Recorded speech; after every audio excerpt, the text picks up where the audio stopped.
Pashmina, one of the finest textiles in the world, is celebrated for its delicate feather-like feel, incredible softness, and incomparable warmth. For centuries, it has been a symbol of sophistication and royalty, and a testimony to the craft and knowledge of its makers. Today, Pashmina is a cherished status symbol not only in high society of India but across the world.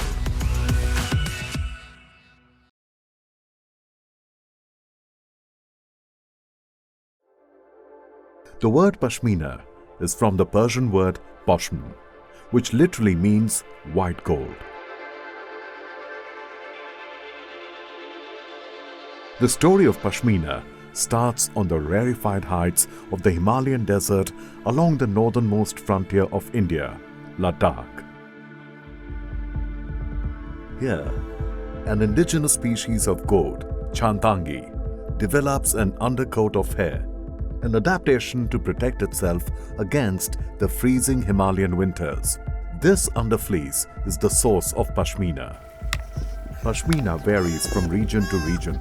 The Pashmina fiber from Ladakh is considered to be the finest of all, with a range 12 to 13 micron, or 1/5 the thickness of human hair, and a fiber length of 55 to 60 millimeter. Life is hard in this dry, cold desert, which remains inaccessible for almost half a year. Taking care of the wandering livestock on which one's livelihood depends is even harder.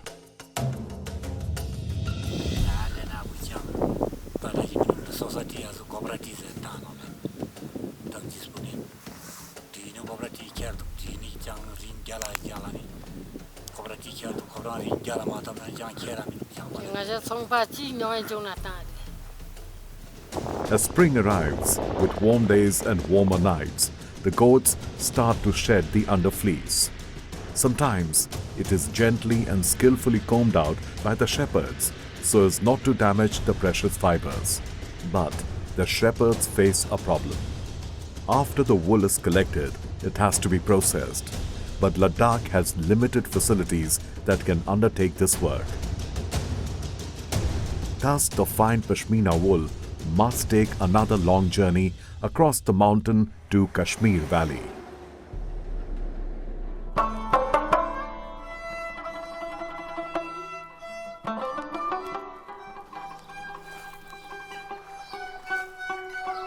It was here in Kashmir that the weavers mastered the process to transform this wool into the finest of fabrics, a work of art perfected over 6 centuries. मैंने ये काम अपने पिताजी से सीखी है।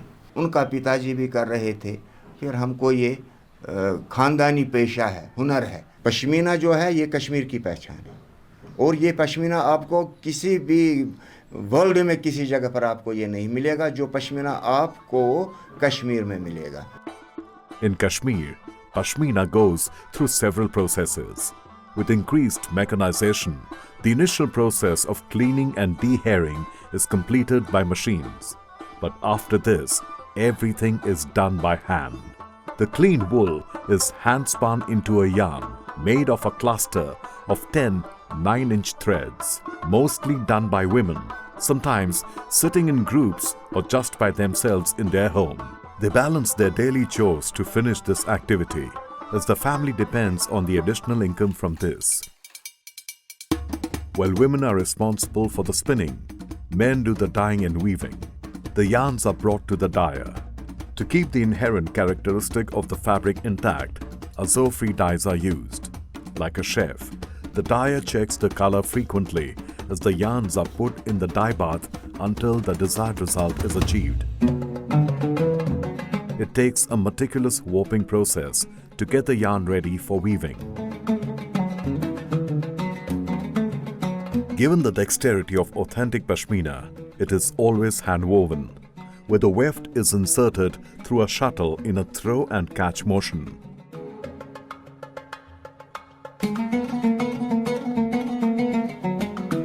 Most tedious and rare of all is the Kani weaving. It is a Persian weaving technique named after Kani or small stakes, essentially a wooden spool or bobbin. Hakanis are used to weave each color separately by a unique interlock technique, creating famously meticulous patterns. Some mixed pashmina is woven in handlooms with fly shuttles as well. Unlike many other heritage crafts of India, which are slowly disappearing, in the case of pashmina, the number of people engaged in this craft is increasing as more and more youngsters are engaging in this craft. ये हमारा सबसे पहला art है, क्योंकि हर किसी के पास ये art नहीं हो सकता है। मेरे एज के लोग हैं, लड़के हैं, मैं उनसे भी कहना चाहता हूँ कि ये आर्ट बहुत ही खुसूसी तौर पे हमें मिला है पूर्वजों से, जो कि हमें ऐसे ही नहीं छोड़ना चाहिए। With the weaving complete, the delicate pashmina requires rigorous washing with rita or soap nut so that the starch can be removed and the cloth attains its celebrated softness. The washed fabric is sent to the pursgar or finisher, who tweezes, clips and brushes it to get rid of its flaws.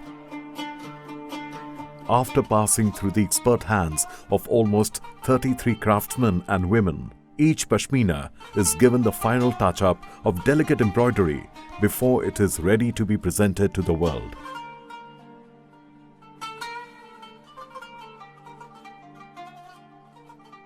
Though the whole process is rooted in traditional skill, pashmina has embraced modernity in terms of design and color.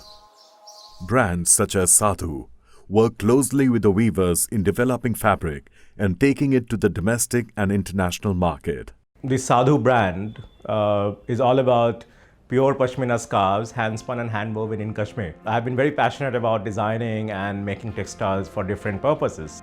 Our main aim has been to support as many weavers as possible, because if as designers we don't intervene and work with the crafts that are being endangered because of machine-made competition, it's not right. So I think it's my responsibility as a designer to work in the craft sector, and particularly with pashminas.